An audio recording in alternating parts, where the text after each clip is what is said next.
So we have standard unit vectors for R2 and R3. Generally, we can extend this to any number of dimensions. So let's consider most generally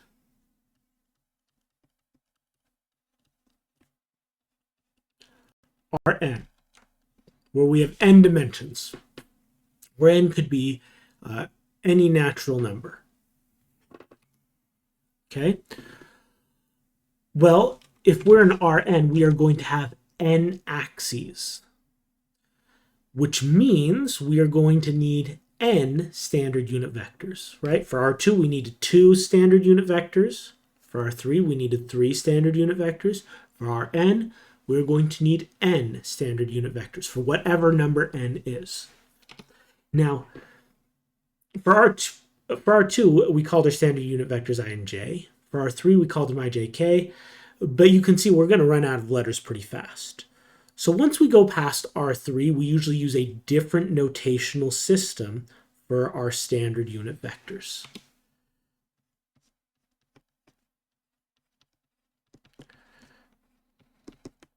The standard unit vectors in Rn, let me see if I could write that straight. The standard unit vectors in Rn are, and so we use a different notation.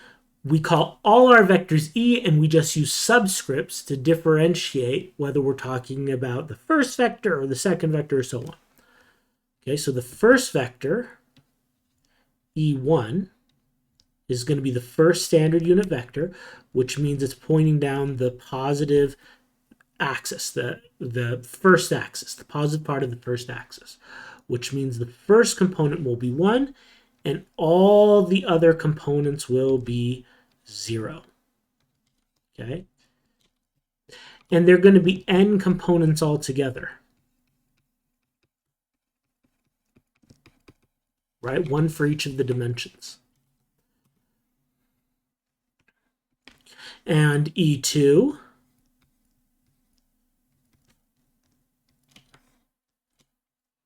will be, now the 1 is in the second component. So again, there are n numbers here all together. And E, because we're at E2, the second component has the 1. And generally,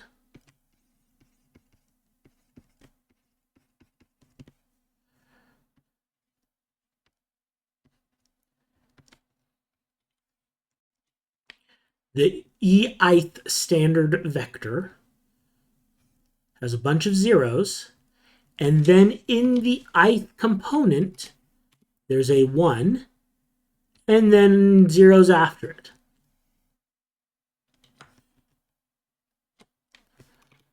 So this right here is the ith component.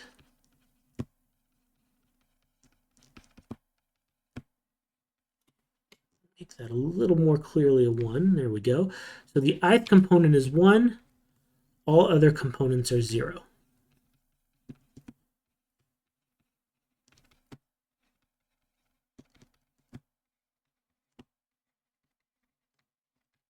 Okay? So certainly if we were at 4 dimensions or higher, we almost always use these E's instead of using an IJK notation. But even in 2 and 3 dimensions, sometimes we use the E notation instead of the IJK notation. So I would use E1 instead of I, E2 instead of J, and so on. Okay, so let's see an example.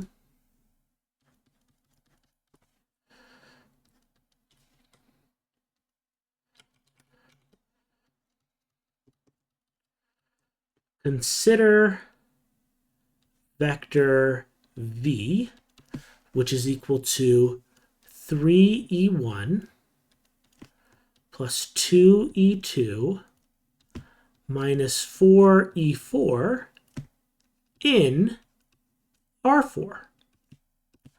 express v in component form.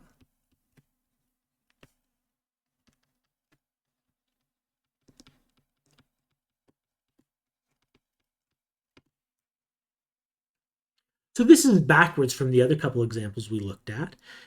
Instead of starting with v in component form, we are starting with it as a linear combination of the standard unit vectors of R4. We want to express v in component form. Okay? So if you have a little experience with the standard unit vectors, you could do this really quickly. I'm going to kind of work through it so we understand exactly where it comes from. But we could do this really quickly. So if you already see it, good for you. Okay? So we're in R4. E1 is going to have a 1 in the first position, and the other 3 components are going to be 0. So then I have plus 2E2. E2 has a 1 in the second position. All the other components are 0. And minus 4E4. So minus 4.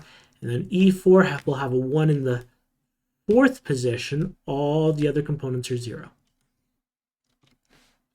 And so if I do the scalar multiplication and then add the vectors together, the first component I get from this bit, that's just 3. The second component I get here, that's a 2. The third component, notice there is no E3 standard unit vector in this expression. Okay? If you prefer, you can think about this as 3E1 plus 2E2 plus 0E3 minus 4E4. So you, in a way, that E3 is there. There's just 0 of them. But if we just do the vector arithmetic, we'd get that anyway. There's nothing here, there's nothing here, there's nothing here. If you add a whole lot of nothing, you get a nothing. Okay?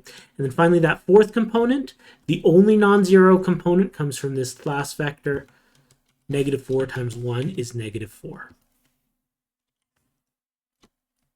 And so that's the vector in component form.